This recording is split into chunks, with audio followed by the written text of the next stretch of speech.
ಆತ್ಮೀಯ H16 news ಅರ್ಥಾತ್ ಸೀತಾರಾಮ್ ನ್ಯೂಸದ ವೀಕ್ಷಕರೇ, ನಾನು ನಿಮ್ಮವ ಎಂ ಆಯುಧ ಮಲ್ಲಪ್ಪ ಜೊತೆವರು. ತಾವು ಈಗ ಸುದ್ದಿಗಳ ಲೋಕಕ್ಕೆ ಎಂಟ್ರಿ ಹೊಡಿತಾ ಇದ್ದೀರಿ. ಈ ಸುದ್ದಿಗಳನ್ನು ಪ್ರತಿಯೊಂದು ನೋಡೋ ಜೊತೆಗೆ ನಿಮ್ಮ ಅಭಿಪ್ರಾಯಗಳನ್ನು ಹಂಚ್ತಾ ಇರ್ರಿ. ಯಾಕಂದರೆ ಈ ಸುದ್ದಿಗಳು ನಿಮಗಾಗಿ, ನಿಮ್ಮ ಬದುಕಿಗಾಗಿ, ನಿಮ್ಮ ವೈಚಾರಿಕೆಗಾಗಿ, ನಿಮ್ಮ ತಿಳುವಳಿಕೆಗಾಗಿಯೂ ನಿಮಗೂ ಗೊತ್ತು. ಜೊತೆಗೆ ನಮಗೂ ನಿಮ್ಮೊಂದಿಗೆ ಇದೊಂದು ಮಾತಾಡುವಂಥ ಜೊತೆಗೆ ಸುದ್ದಿಗಳನ್ನು ಬಿಡುವಂಥ ಕೆಲಸ.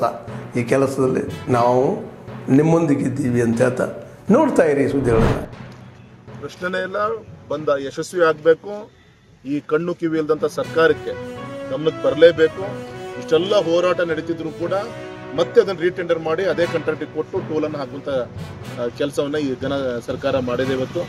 ಈ ಸಂದರ್ಭದಲ್ಲಿ ನಾನು ಸರ್ಕಾರಕ್ಕೆ ವಿನಂತಿ ಮಾಡ್ಕೊತೀನಿ, ಆದಷ್ಟು ಬೇಗ ಆ ಟೋಲನ್ನು ಕಿತ್ತಿ ಎಸಲಿಲ್ಲ ಅಂದರೆ ಸಹಜವಾಗಿ ಸಾರ್ವಜನಿಕರೇ ಆ ಕರ್ತವ್ಯನ ಮಾಡಬೇಕಂತ ದುಸ್ಥಿತಿ ಬರುತ್ತೆ. ಆ ಒಂದು ಕಾನೂನು ಸುವ್ಯವಸ್ಥೆ ಕಣ್ಮುಂದಿಟ್ಕೊಂಡು ತಮ್ಮ ಕರ್ತವ್ಯ ಏನಿದೆ ಜನರ ಪರವಾಗಿ, ಯಾಕೆಂದರೆ ಇವತ್ತು ಸಾಗರ, ಸೊರಬ, ಶಿಕಾರ್ಪುರದ ಮುಖಾಂತರ ಹೋಗಬೇಕು ಅಂದರೆ 200 ರೂಪಾಯಿ ಬೇಕಾಗುತ್ತೆ ಟೋಲಿಗೋಸ್ಕರ. ಶಿರಾಳಕೊಪ್ಪದಿಂದ ಶಿಕಾರ್ಪುರದ ಮೇಲೆ ಹೋಗಬೇಕು ಅಂದ್ರೂ ಕೂಡ 100-200 ರೂಪಾಯಿ ಬೇಕಾಗುತ್ತೆ. ಈ ರೀತಿ ಅವ್ಯಜ್ಞಾನಿಕವಾದಂಥ ಈ ಟೋಲನ್ನು ಕಿತ್ತು ಹಾಕಬೇಕು ಅಂತ ನಾನು ಒತ್ತಾಯನೂ ಕೂಡ ಮಾಡ್ತೀನಿ.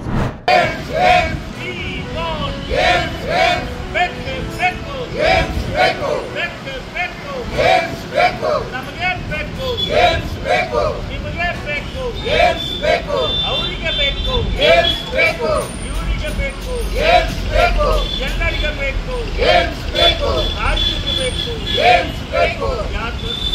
ಹೋರಾಟ, ಎಲ್ಲಿಯವರೆಗೆ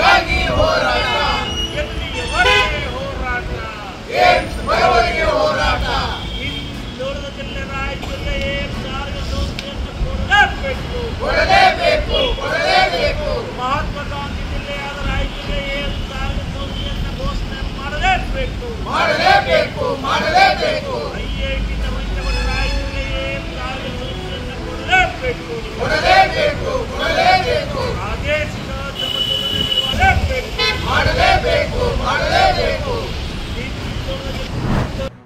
ಪ್ರತ್ಯೇಕ ಧರ್ಮದ ಕೂಗು ಮತ್ತೆ ಮುನ್ನೆಲೆಗೆ ಬಂದಿದೆ.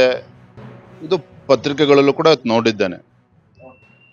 ವೀರಶೈವ ಲಿಂಗಾಯತ ಅಥವಾ ಲಿಂಗಾಯತದ ಪ್ರತ್ಯೇಕ ಧರ್ಮದ ಕೂಗು ಇವತ್ತು ಮುನ್ನೆಲೆಗೆ ಬಂದಿದೆ ಅಂತ ಹೇಳಿದ್ರೆ ಅದರ ಹಿನ್ನೆಲೆಯಲ್ಲಿ ಯಾರು ಇದರಲ್ಲಿ ಕೂತ್ಕೊಂಡಿದ್ರಲ್ಲಿ ಮಾತನಾಡ್ತಾ ಇದ್ದಾರೆ ಅನ್ನೋ ಅರಿವು ಸಮಾಜದಲ್ಲಿ ಗೊತ್ತಿದೆ.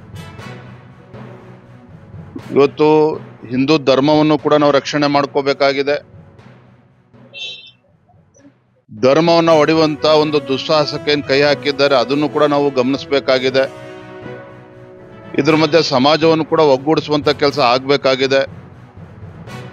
ಆರ್ಥಿಕ, ಸಾಮಾಜಿಕ, ಶೈಕ್ಷಣಿಕವಾಗಿ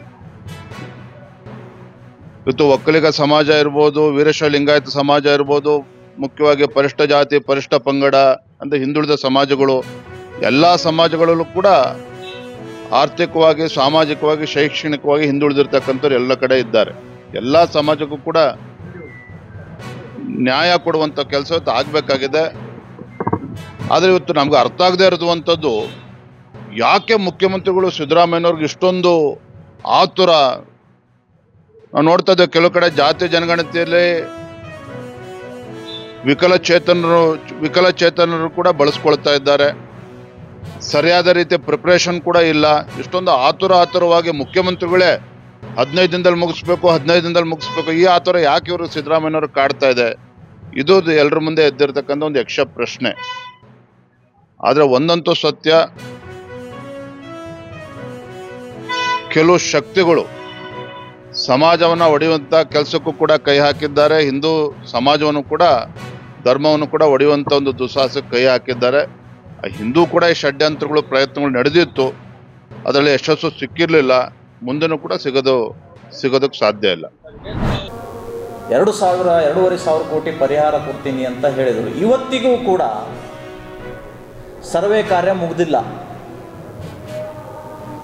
ಮೂಗಿಗೆ ತುಪ್ಪ ಸವರುವಂಥ ಕೆಲಸ ಸಿದ್ದರಾಮಯ್ಯನವರು ಮಾಡಿ ಹೋದರು.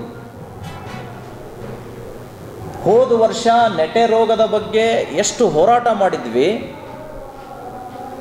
ರೈತರೆಲ್ಲ ಬೀದಿಗಿಳಿದು ಧರಣಿ ಮಾಡಿದರು, ಒಂದೇ ಒಂದು ಪೈಸೆ ಬಿಡುಗಡೆ ಆಗಲಿಲ್ಲ.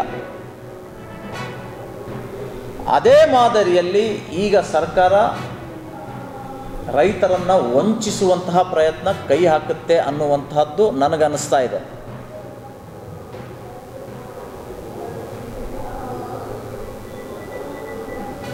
ಗಾಂಧಿ ಮನಿತಂದವರು ಹೇಳಿದ್ರಂತ ಹೇಳಿ ಕೇರಳಕ್ಕೆ ಪರಿಹಾರ ಕೊಟ್ಟರು, ಇವರು ಹಿಮಾಚಲ ಪ್ರದೇಶಕ್ಕೆ ಪರಿಹಾರ ಕೊಟ್ಟರು.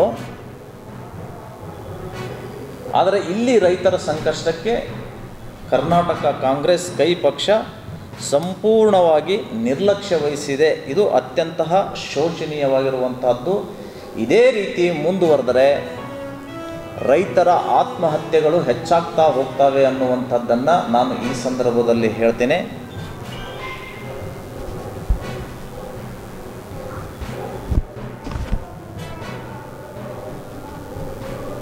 ಎಲ್ಲ ಹಳ್ಳಿಗಳಲ್ಲಿ ತಾಲೂಕು ಕೇಂದ್ರಗಳಲ್ಲಿ ರೈತರು ಪ್ರತಿಭಟನೆ ಮಾಡ್ತಾ ಇದ್ದಾರೆ, ಹೋರಾಟ ಮಾಡ್ತಾ ಇದ್ದಾರೆ.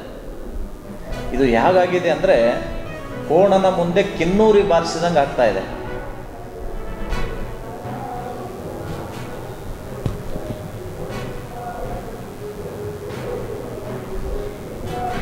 ಇದು ಇಷ್ಟು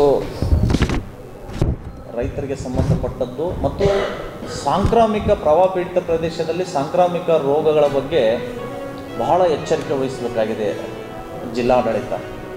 ನೀರೇನೋ ಇಳಿದು ಹೋಗ್ತಾ ಇದೆ, ಅಲ್ಲಿರುವಂತಹ ಕೆಸರು